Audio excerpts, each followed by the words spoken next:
9월 26일 화요일 하나님의 약속과 장애물이란 제목으로 민수기 13장 21에서 33절의 말씀입니다. 사랑의 하나님 감사합니다. 오늘도 말씀 묵상의 시간을 주심에 감사합니다. 이 시간을 통하여서 하나님의 말씀이 들리고 복음이 들리기 원합니다. 말씀대로 믿고 살고 누린 인생이 되게 하시고 이 시간도 우리와 함께하여 주시옵소서. 감사드렸고 예수님의 거룩하신 이름으로 기도드립니다. 아멘. 본문의 말씀입니다. 이에 그들이 올라가서 땅을 정탐하되 신 광야에서부터 하맛 어기 르홉에 이르렀고 또 네겝으로 올라가서 헤브론에 이르렀으니 헤브론은 애굽 소안보다 7년 전에 세운 곳이라. 그곳에 아낙 자손 아히만과 세세와 달메가 있었더라. 또 에스골 골짜기에 이르러 거기서 포도송이가 달린 가지를 베어 둘이 막대기에 꿰어 매고 또 석류와 무화과를 따니라. 이스라엘 자손이 거기서 포도를 베었으므로 그곳을 에스골 골짜기라 불렀더라.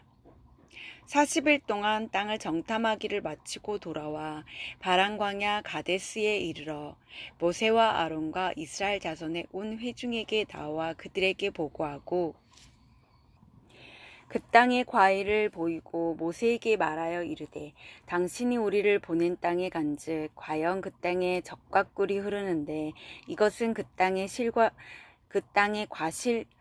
땅의 과일이니이다. 그러나 그 땅 거주민은 강하고 성읍은 견고하고 심이 클 뿐 아니라 거기서 아낙 자손을 보았으며 아말렉인은 남방 땅에 거주하고 헤딘과 여부스인과 아모리인은 산지에 거주하고 가나안인은 해변과 요단가에 거주하더이다. 갈렙이 모세 앞에서 백성을 조용하게 하고 이르되 우리가 곧 올라가서 그 땅을 취하자 능히 이기리라 하나 그와 함께 올라갔던 사람들은 이르되 우리는 능히 올라가서 그 백성을 치지 못하리라. 그들은 우리보다 강하니라 하고 이스라엘 자손 앞에서 그 정탐한 땅을 악평하여 이르되 우리가 두루 다니며 정탐한 땅은 그 거주민을 삼키는 땅이요 거기서 본 모든 백성은 신장이 장대한 자들이며 거기서 네피림 후손인 아낙 자손의 거인들을 보았나니 우리는 스스로 보기에도 메뚜기 같으니 그들이 보기에도 그와 같았을 것이니라. 아멘. 도움말입니다. 21절에 하맛 어기 르홉은 정탐꾼들의 여정이 끝나는 지점으로 가나안 최북단에 있던 도시입니다. 신광야에서부터 이곳까지 약 402.3km나 됩니다. 소아는 고대 이집트 힉소스 왕조의 수도였던 타니스입니다. 주전 1700년 무렵에 건축된 것으로 추정됩니다. 23절의 에스골 골짜기는 에스골은 송이를 말하고 다발이란 뜻입니다. 헤브론 북서쪽에 있는 비옥한 골짜기로 우기에만 물이 흐르는 마른 강이나 건기에도 과일이 자라기에 충분한 수분을 품고 있었습니다. 네피림은 거인이란 뜻으로 하나님의 아들들과 사람의 딸들에게서 태어난 용사를 말합니다. 본문 요약입니다. 12 정탐꾼은 가나안을 남북으로 가로지르며 자세히 살피고 진영으로 돌아옵니다. 그리고 그곳은 과연 젖과 꿀이 흐르는 좋은 땅이지만 거주민이 강하고 성읍은 견고하다고 보고합니다. 갈렙은 그 땅을 취하자고 하지만 10 정탐꾼은 이스라엘이 가나안 주민을 이기지 못할 것이라며 그 땅을 악평합니다. 오늘의 중보기도입니다. 가정주부와 직장인들이 세상 외모와 학벌, 재력에 주눅들지 않고 약속의 말씀을 굳게 붙들게 하옵소서. 아멘. 본문 해설입니다. 첫 번째, 헤브론에서 본 아낙 자손. 21에서 24절의 내용입니다. 12 정탐꾼은 가나안 땅을 샅샅이 살피고 마지막으로 헤브론을 정찰합니다.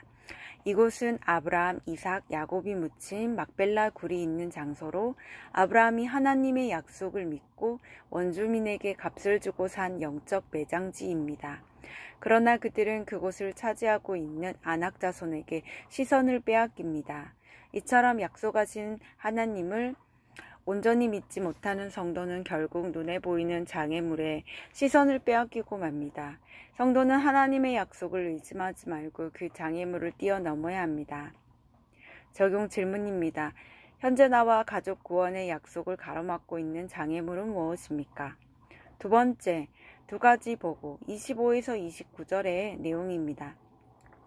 40일간 정탐을 마치고 돌아온 자들이 두 가지를 보고합니다.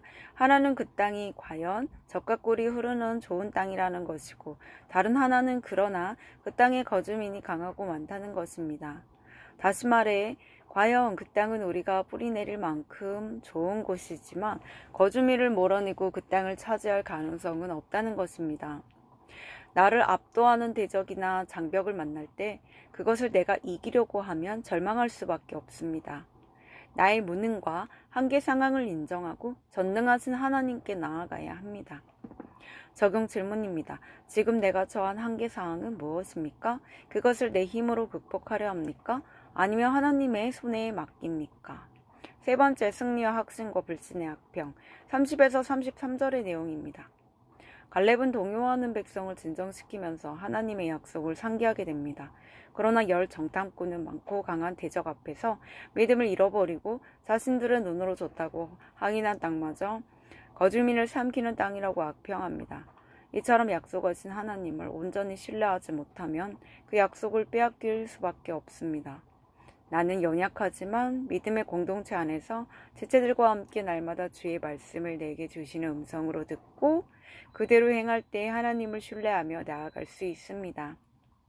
적용 질문입니다. 지금 나를 힘겹게 하는 사람이나 사건을 내 경험과 지식으로 판단하며 정죄하지는 않습니까? 공동체에서 어려움을 나누며 나의 불신의 악평을 회개하며 나아갑니까?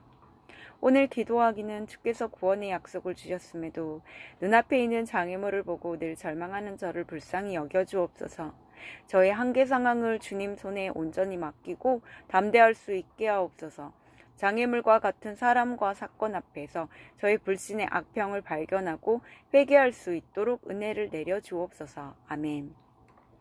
묵상 간증입니다. 구원을 막는 정탐꾼이란 제목으로 한명희님의 말씀 적용글입니다.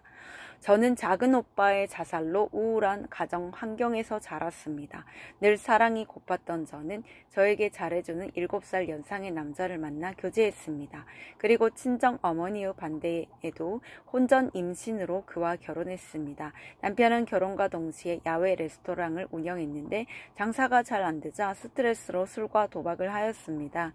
결국 가정 경제를 홀로 책임지게 된 저는 10년간 직장 생활을 하며 남편의 도박비, 생활비를 등을 감당해야 했습니다. 그러면서 밤마다 이혼과 자살을 생각했습니다. 그러던 중 저는 신우이의 전도로 교회 소그룹 모임에 참석하게 되었습니다. 그곳에서 믿음의 지체들과 서로의 삶을 나누다 보니 남편은 겉으로 보이는 죄인이지만 저는 내면에 보이지 않는 수많은 죄가 있음을 깨달았습니다. 그렇게 내 고난이 내 죄보다 가볍다는 생각이 들면서 남편을 향한 미움이 사라졌습니다. 그리고 남편과 함께 교회 공동체에서 신앙생활을 하는 것이 저의 소망이 되었습니다. 그렇게 지체들과 기도하며 기다리니 어느 순간 남편이 저와 함께 교회에 출석하고 세례도 받게 되었습니다. 처음에는 너무 감사했습니다. 하지만 저는 불쑥불쑥 올라오는 피해 의식으로 부부 소그룹 모임에서 남편의 과거를 들추며 남편의 기분을 상하게 했습니다. 얼마 전에도 남편이 딸과 함께 수요 예배를 갈 시간이 되었음에도 연락이 되지 않자 어디서 또 술 마시고 도박하고 있냐라며 의심하는 일이 있었습니다. 알고 보니 남편은 잠깐 잠들어서 연락이 안 되었던 것이고 예배 전에 잠에서 깨어 수요 예배에도 늦지 않게 참석했습니다. 열 정탐꾼이 가나안 땅을 악평했듯이 여전히 피해의식에 사로잡혀 저 혼자 상상의 나래를 펼치며 안 좋은 생각을 했던 것입니다. 이렇게 저는 남편이 과거에 저지른 잘못만 들추며 불안에 부들부들 떠는 죄인입니다. 앞으로는 남편의 죄를 들먹이지 않고 영육간에 회복되고 있는 남편에게 힘을 실어주겠습니다. 이분에 적용하기는 툭하면 튀어나오는 남편 때문에 라는 말을 멈추겠습니다. 남편이 일을 나가지 않더라도 아침밥을 챙겨주겠습니다. 입니다.